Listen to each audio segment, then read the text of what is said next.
Ne vous fiez pas à la décontraction apparente de l'effectif palois, le choc face à Poitiers est pris très au sérieux en Béarn avant deux autres matchs de haut niveau, Vichy et Roanne pour boucler la saison régulière. L'élan béarnais, actuellement deuxième au classement, veut se tester dans l'adversité. Le déplacement à Poitiers, quatrième, est idéal. Ouais, c'est un match qui est plus qu'excitant. On joue contre une très très bonne équipe qui est aussi dans une bonne dynamique comme nous, qui nous a battus à l'aller d'un point, donc on a forcément cette envie de revanche par rapport à eux. Et c'est un match aussi qui nous prépare pour les playoffs. Je pense que c'est une des meilleures oppositions qu'on peut avoir avant d'aller en playoffs. Donc ouais, c'est un match qui est plus qu'excitant à jouer. Michael sait que son groupe est en confiance avec 11 victoires sur les 12 derniers matchs, mais il se méfie énormément d'une équipe poitevine elle aussi impressionnante récemment et qui reste sur 5 succès consécutifs.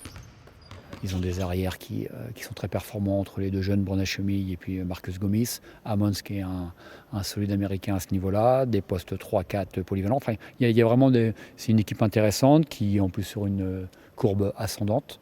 Et c'est vrai qu'il y a un petit peu l'arme fatale aussi à l'intérieur entre Ngoy, mais aussi son remplaçant Raton qui fait des choses intéressantes. Donc c'est une belle équipe qui est là où elle doit être pour moi aujourd'hui. Le pivot Narcisse Ngoy, 2,14 m, est particulièrement intimidant cette saison, mais c'est tout le groupe poitevin qui semble en phase et concentré avant d'accueillir l'élan béarnais.